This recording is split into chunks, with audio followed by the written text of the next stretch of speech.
programs, welcome back to ArcNeo Reviews, where, after this video, I will disappear for another 2 months. Yeah, sorry about that.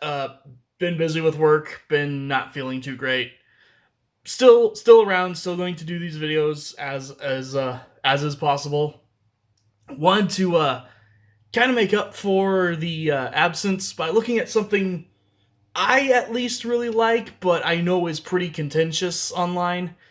That is the crossover G.I. Joe Megatron Hiss Tank. Which, fun fact, for eons I thought it was Hissed Tank. I don't even know why, but yeah, it's just Hiss Tank, apparently. Makes more sense for Cobra. But yeah, this is a bit of a weird figure to talk about, because depending on who you talk to, he's either absolutely, fantastic, or he's the worst garbage in the world. Me being me, I fall kind of in the middle, though I do still land more on the liking side than the disliking. Really quick, just to get this out of the way before I look at him, I am going to address the fact that I have opted to leave Baroness on her card. This is mostly because this is a very, very faithful recreation of the original 80s release of Baroness. Even has the old Hasbro logo and stuff. That means she actually has the hook and rubber band articulation in her torso. I do not want to risk that, being destroyed from age and stuff. So she will just be staying in here, but we will look really quick. You can see, comes with her gun, comes with, very little paint on her other than the face. Pretty well painted and sculpted, actually. She's got a backpack that has the Cobra logo on it. There's the back of the card that says things. It has a picture of her with the tank. So, yeah, there you go. And as our stand-in for a G.I. Joe figure, I will actually be using my Snake Eyes from the first live-action movie, which does bring up the one point of the pegs back here to put, have a figure stand on this little back panel. They're too big for like 90% of figures. I guess only the old school G.I. Joes have the right size peg foot, or foot peg hole thing to stand back here. So there is that, but he can, he can plop here in the turret just fine. He can come up here and get in the cockpit again just fine. And that's part of what makes this figure kind of weird and interesting to talk about, is the fact that this is just as much a proper G.I. Joe vehicle as it is, an actual Transformer. Which I really like, but I know some people don't. Get this out of the way right now. The fusion cannon storage is effectively just right there. It looks kind of goofy. You're better off either just putting fusion cannon away, or you can kind of use this tow hook area back here to, hold it back there. Weapon storage was not very well done. Big shock, whatever. Much appreciation for all the molded detail all over this guy and the actual, tampographed details. There's not a lot of paint on this thing, which I'm also okay with, because that means less scratching to deal with. But yeah, this is a well tampographed thing. You don't have to worry about applying stickers. Turret rotates. As you saw earlier, the cockpit opens up. You actually have a little notch right here to open it up with. It does latch shut. Nicely sculpted interior for the cockpit. Some kind of schmutz on the side of him there. These little guns can be, angled however you want, or just pulled off, because they are just mounted on 5mm pegs. The ends of them are blast effect compatible. I don't have any blast effects handy. Don't really own any blast effects. They're tiny wheels underneath them, so he can roll around, kind of. I will give credit for an actually pretty clean transformation, all things considered. Like, this big panel of gray is sort of the most egregious thing, because, yeah, that's very obviously just Megatron's chest, if you know Megatron. Especially if you fold the tow hook down, because while it will latch down for robot mode, there's no stopping point to hold it up. I do wish it had a second click right there just to keep it out like that. But overall, you know, I'm very, very happy with the tank. And I will say, it feels good and heavy. This is one of those figures where I don't know how, but when you've got it in the vehicle mode, it actually feels heavier than it does in the robot mode, which will probably give you a bad first impression since it comes in robot mode out of the box. But once you convert it into this and you feel it, it's like, oh, there's all the plastic. So, you know, like, as usual, take my weird, stupid ramblings as you will. We're going to go ahead and finally get down to transforming this guy. First thing you're going to do is the big egregious parts forming of pulling off this back panel, which reveals just Megatron chilling in the back here. Yeah, I'm sure there's a way they could have either engineered this a little better if they had a little bit more time and budget, or at least gave this, like, you know, maybe let this piece fold down flat, or, you know, have this do something. I won't be surprised to see if a company like Non-F or someone actually releases an upgrade kit just to fix this part. But, you know, go ahead, do that. Just fold down the tow hook and it will snap in place to stay put. Easiest thing I find to do is just take the turret, you know, hole here and just point it to the side so it's kind of out of the way while you do the rest of the transformation. Go ahead and open up the cockpit. Come to the bottom here. And it's hard to show, but his legs are actually pegged in. Yeah, I'll have to show it later, but there are little pegs pegging the legs to the body down there, as well as there are little hooks here, and actually right here as well. So you do kind of start transforming this guy with just a lot of wiggling and getting stuff to let go. Go ahead and take this piece and just fold it up and over for now. And then go ahead and start straightening out the legs.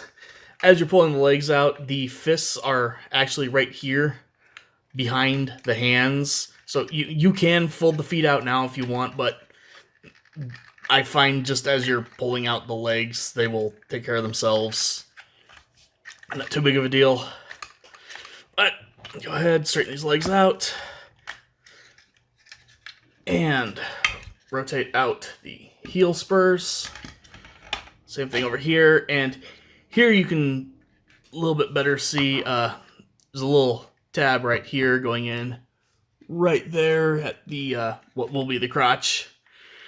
Or I guess technically already is the crotch, but whatever. His knee joints are, at least on mine, are very, very tight. So if you're wondering why I'm like struggling with this a bit and whacking into my camera, yeah, it's because that is a very strong joint. Go ahead, fold out the heel. Just get the legs straightened and situated. Stand him up while he is an absolute disaster. And let's see here. Camera adjustments. Done live. Yay. Okay. Yeah, this guy is big, so this is probably going to be a little bit janky video. But go ahead, split these sections up here. There's a couple little tabbing points throughout the main cockpit, as well as these spots here will lock together. Go ahead, just undo them. Bring out these double hinges. Fold them up like that. Fold this whole section up. It will lock in. This part will just kind of fall down, get itself into place as soon as you do that. Let's see here. Give me a second while I do a little bit better adjustment. Okay, I think that's as good as it gets. This guy is a little bit long, so he doesn't fit too well into my little setup here. But go ahead, bring these panels down alongside the body, and fold the side skirts into place. Oh, and worth noting, there's little hooks on the side of his chest that are going into these parts right here, so they will usually just kind of fall out of place, but if something gets caught and you're trying to figure out what's going on, it was that. Let me go ahead, fold this chest down into place. Oh, add one of these. Get that back in. Latch those down onto the sides of the chest. Come to the back here, just fold this close, and there's another joint to fold it down like that, which will hopefully let me move him a little bit further away from the camera as well. Straighten out the arms, fold the turret forward, and then actually one of the neater parts of transformation on this guy, for the shoulders, you're actually going to take the cockpit section, fold it farther out, like really wide open, rotate this panel up, and then go ahead and close this back, which it does a really nice job of compacting the mass here. Get you a good looking, you know, big beefy shoulder for Megatron. And yeah, I think that is it. Technically all that's left to do is go ahead and give him his fusion cannon and his shield thing. Yeah, the shield's not very impressive, but the overall figure I do think still looks really, really great. Do my best here. Very carefully freehand this, try to get a full body shot as his very, very pale face vanishes in the lighting. But yeah, this mode has really, really grown on me since I got this guy. Very, very well articulated for the most part. The head is on a ball joint, so you can look up a little bit, down a little, side to side. You know, full rotation if you want to get in there. I'm pretty sure this face is actually just a reuse of the head from the Earthrise Megatron, which, I mean, that's a really, really good Megatron head, so why wouldn't you reuse it? Shoulders can move out all the way, since you can also move up these shoulder pads. Do keep in mind, this part will it will come untabbed pretty easily, so you know, watch that while you're transforming him. It's a little bit worse on this side, but something I forgot to mention actually, when this piece comes down, there are actually like tabs on the back side of this upper shoulder section that this holds on to. It doesn't like peg in or anything. You won't feel a click, but it, at least in my experience, it actually does a pretty good job just from, you know, the weight of the backpack holding onto the tabs on the backs of these little sections. It will do a decent job of keeping everything together, but, you know, keep in mind sometimes these will still pop out. We'll get to this in a second. We'll leave that, let that stay off. Rotation just above the elbow, so he's got, you know, rotation there. Just like a 91 degree bend elbow. Sadly, nothing at the wrist, nothing at the waist due to how he transforms. I don't see how that could have been done as I knock off the shield. Hooray! These little side skirts can, you know, fold out. They are mounted on ball joints, so you can, you know, move them around as you want to / need to. They do give you enough room to almost do the full splits. The tread kibble gets in the way of that. He does have a ratcheted hip joint for the forward and back. While it's an incredibly tight joint, you've got, full range in the knee, which is always nice. I say as I struggle with it, because again, it is a very tight joint on mine. There is a rotation right there in the thigh as well. You move the toes down or, bring down the heel spur. Feet are molded at an A stance, so he feels a little bit more generations in that regard. Like overall, the figure himself, I'm very, very happy with. The bits of articulation that are missing, I genuinely don't know how they could have done it. I'm going to try to take my arms off the table so that the camera stops shaking. That part's all great. The problem really comes down to his accessories. Because for one, as you've already seen, this fusion cannon doesn't like to stay connected. Because it's already got a short peg, and then they randomly just put like little bits of sprue to shorten the peg even further. So you have very, very little actually pegging into the back of his hand to hold this on. Second, it is horrendously hollow. Like, I'm aware, and my buddy Zachamus actually taught me this. Because of how plastic is molded and the way it cures and everything, all plastic has to be hollow to some degree. Like, it is unavoidable. But I've seen plenty of fusion cannons where they did a better job of hiding the hollowness. Because if I get the light shining here, it's so obvious that this is hollow looking at it from the side.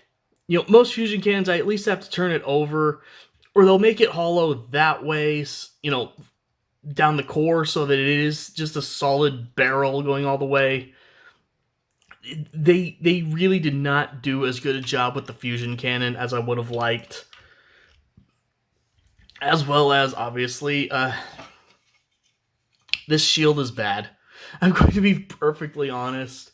Me as the guy who does not normally mind, parts forming, this is bad. I wish I could just put it back on back here or something and not have to deal with it.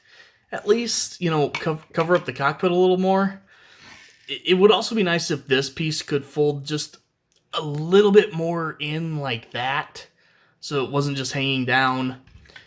This part of the backpack does not bother me in the least, though. Like, the fact that he still has, this working turret off his shoulders, like, that's pretty cool. It almost gives him vibes of, like, Human Alliance or something, because obviously you can still take your figures and, put them back there, have them pilot it. Also, just because it's fun, I have actually opted, I generally keep him displayed with Jinx in the back of the turret, because why not? So, I mean, overall, yes, this is a good, fun Megatron. They just... Like, the Cobra logo's not even the right way up when he uses this as a shield, okay? Like, that's... This panel, the lack of wrists, and the fusion cannon are really, really my big gripes with this guy. I mean, technically I could also complain about... And I say I'm not going to complain about the hollow forearms, because if you remember, this is used in transformation. The feet fold into this section. So I don't really see this being filled out in any meaningful way. But it would have been nice if the bottom of the hand was filled in at least. Yeah, he's not perfect. There is definitely... Even me in my likes everythingness will say, this guy is not perfect. But I do still think he's a lot of fun. If you can look past the couple things on him, you will have a good time with this guy. He's nicely sculpted all over. No, he's not super painted, but that mostly means you don't have to worry about, paint chipping and stuff. I'm going to keep my hand here because I kind of like that contrast on his face. It's making the white balance a little bit better. He's like very, very good. I'd give him like a 90%. The problem is that the 10% where they got it bad yeah, it is pretty bad in those spots. Also, I don't understand the tow hook section. Like, if we already knew, like, you know, there was something coming for this to hook onto, maybe that would make a little more sense or something. Otherwise, it just kind of makes it look weird. Megatron just has a hook in the middle of his gut while he's a robot. So, mixed bag, but overall, my opinion, still fun, still worth messing around with. So, thank you guys for watching. Hopefully, it will not take as long to get the next video out. I'll see you next time.